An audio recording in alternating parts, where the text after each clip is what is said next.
दोस्तों आपका अपने YouTube चैनल PSW आर्ट्स में स्वागत है। आज मैं लेके आया हूँ आपके लिए एक नई वीडियो 12th क्लास से रिलेटेड पॉलिटिकल साइंस का जो थर्ड चैप्टर है नियोजित विकास की राजनीति। इसमें जो भी इंपॉर्टेंट क्वेश्चन हो सकते हैं और जो भी बेसिक डिटेल हो सकती है वो सारी चीज़ों को हम इस वीडियो में डिस्कस करेंगे।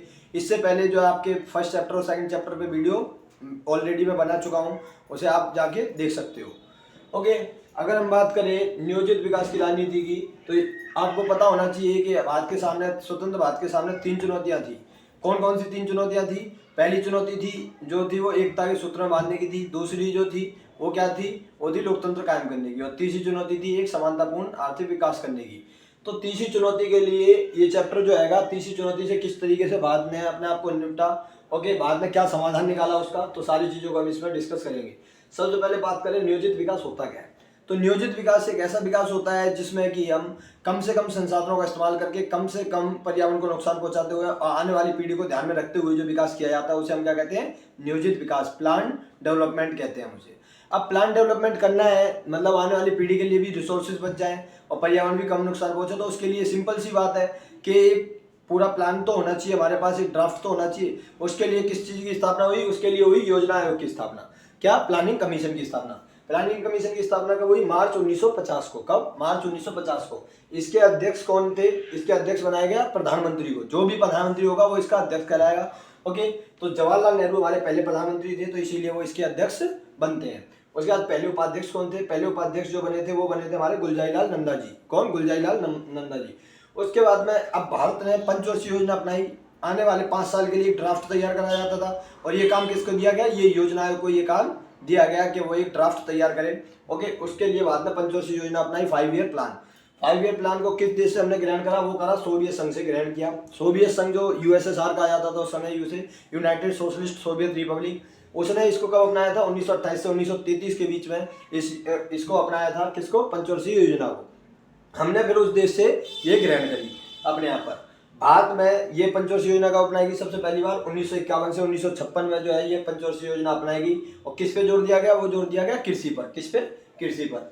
उसके बाद बात करें इसके जो योजनाकार थे वो कौन थे? KN राज हमारे को इसके योजनाकार देखने को मिलते हैं। दूसरी पंचवर्षीय योजना कब से कब तक अपनाई गई थी? 1956 से 1961 के बीच में दूसरी पंचवर्षीय योजना अपनाई गई थी। कब? 1956 से 1961, 1956 से लेकर 1961 तक। और इसमें किस पे जोर दिया गया था? इंडस्ट्रीज के डेवलपमेंट पे, कि इंडस्ट्री को ज़्यादा से ज़्यादा डेवलप करना है। इसी में भिलाई, बोकारो, विशाखापट्टनम जैसी कुछ परियोजना चलाई गई थी, महान परियोजनाएं। और पहली में भाखड़ा नांगल परियोजना इत्यादि डैम से संबंधित या सिंचाई परियोजना चलाई गई थी। ओके, इसके जो योजनाकार थे दूसरी पंचवर्षीय योजना के वो कौन थे? PC महालनोबिस। कौन? PC महालनोबिस। उसके बाद बात करें विकास के 2 मॉडल थे भारत के सामने। कौन कौन से 2 मॉडल थे विकास के? एक था पूंजीवादी,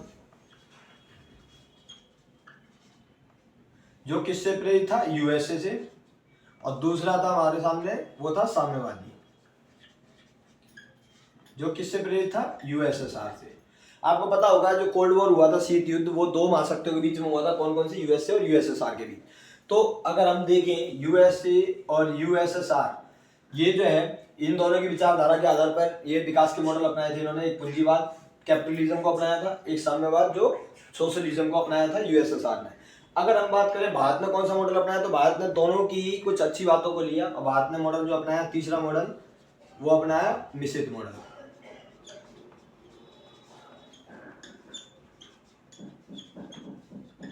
मिश्रित अर्थव्यवस्था का जो मॉडल था भारत ने अपनाया। ओके, जो मिश्रित अर्थव्यवस्था क्या है, इसमें कुछ चीजें जो हैंगी वो साम्यवाद पर आधारित है, कुछ चीजें जो है पूंजीवाद पर आधारित है। जैसे बड़े बड़े उद्योग जो हैंगे भारत की जो केंद्रीय सरकार है वो अपने हाथ में रखती है और साथ ही साथ कुछ छोटे उद्योग जो हैं वो राज्यों के स्तर पर भी दिए गए। मतलब इसमें इस तरीके का विकास किया जाता है जिसमें कि पूंजीवाद और साम्यवाद दोनों का रूप हमारे को देखने को मिलता है। अब एक बात आती है कि प्लानिंग कमीशन से पहले एक इसी को लेकर 1944 में 1944 में बॉम्बे प्लान रखा गया था। क्या? बॉम्बे प्लान। अब बॉम्बे प्लान क्या था? बॉम्बे के 8 उद्योगपति थे। 8 उद्योगपतियों ने,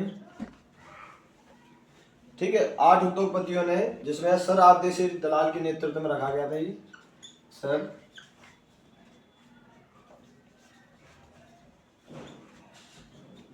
सर आरदेशी दलाल के नेतृत्व में रखा गया था ये।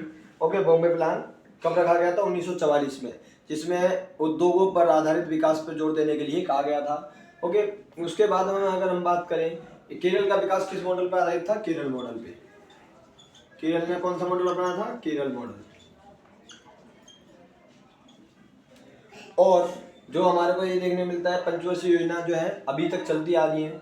अगर हम बात करें पंचवर्षीय योजना का जो कार्यक्रम है वो चलते आ रहा है। हरित क्रांति भी अपनाई थी। हरित क्रांति की बात करें, हरित क्रांति कब अपनाई गई थी? 1967 MS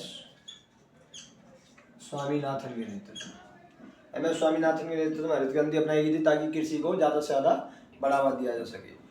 आप अगर बात करोगे कि हरित क्रांति क्या थी, तो हरित क्रांति की बात करें तो हरित क्रांति एक ऐसी क्रांति थी जिसमें नए बीजों को लाया गया, नई मशीनों को डेवलप किया गया और कम से कम दामों पर किसानों को मुहैया कराया गया। जो पहले पिछड़े जो क्षेत्र थे उनमें जोर दिया गया, लेकिन जो समृद्ध क्षेत्र थे फिर बाद में सरकार ने सोचा कि जो समृद्ध क्षेत्र पहले से ही हैं उनको ज़्यादा से ज़्यादा बढ़ावा दिया जाए। इसीलिए हरियाणा, उत्तर प्रदेश, मध्य प्रदेश इत्यादि जो राज्य थे, पंजाब, हरियाणा, उत्तर प्रदेश, मध्य प्रदेश, जो वहाँ पे ज़्यादा से ज़्यादा फसल की पैदावार हुई और हरित क्रांति के कारण भारत जो है पहली बार आत्मनिर्भर बना, कृषि में किसी दूसरे पर डिपेंड नहीं रहा।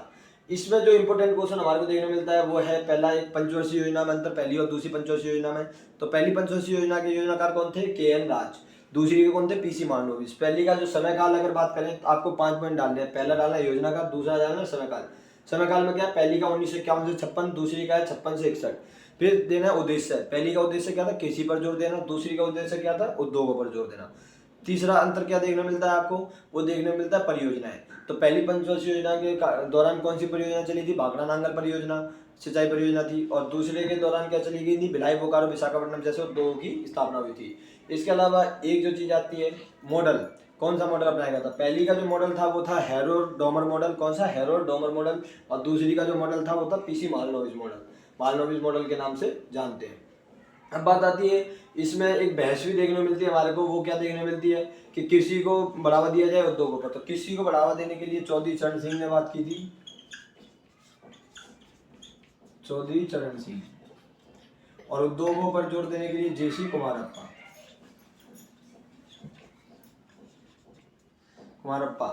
JC कुमारप्पा के द्वारा जो है उद्योगों पर जोर देने की बात की गई थी कि उद्योगों पर ज्यादा से ज्यादा जोर दिया जाए। इसके अलावा हम बात करें योजना आयोग का बदला हुआ नाम क्या है आज के टाइम पे? वो हमारे को देखने को मिलता है नीति आयोग। इसकी स्थापना कब हुई? 1 जनवरी सन 2015 में। ओके, इसकी स्थापना कब हुई? 1 जनवरी 2015 को। इसके अध्यक्ष कौन देखने मिलते हैं हमारे को? नरेंद्र मोदी। इसके अध्यक्ष देखने मिलते हैं हमारे को नरेंद्र मोदी। और अगर बात करें उपाध्यक्ष की, तो उपाध्यक्ष जो पहले थे वो कौन थे? वो थे अरविंद पनगड़िया। अभी के टाइम पे VVR सुब्रमण्यम इसके जो है उपाध्यक्ष हमारे को देखने मिलते हैं। इसके अलावा अगर हम बात करें इस चैप्टर से जो हमारे को देखने मिलता है वो ये देखने मिलता है कि निजी और सार्वजनिक के बीच में विवाद, लेकिन वो अभी इससे कट चुका है आपके सिलेबस से। तो ये जो इंपॉर्टेंट चीज़ हमारे देखने मिलती है आपके बोर्ड के एग्जाम में, इसमें से 2 या 3 नंबर का क्वेश्चन आएंगे। ओके, तो इतना ये जो है इसमें ये इंपॉर्टेंट चीज़ें हमारे को देखने को मिलती है इस चैप्टर में, जो तीसरे चैप्टर में।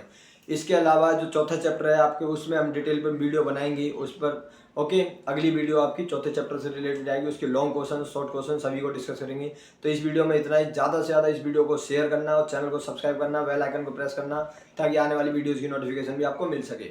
और आपके कोई डाउट हो तो आप कमेंट जरूर करना। Okay, thank you guys. जय हिंद, जय भारत।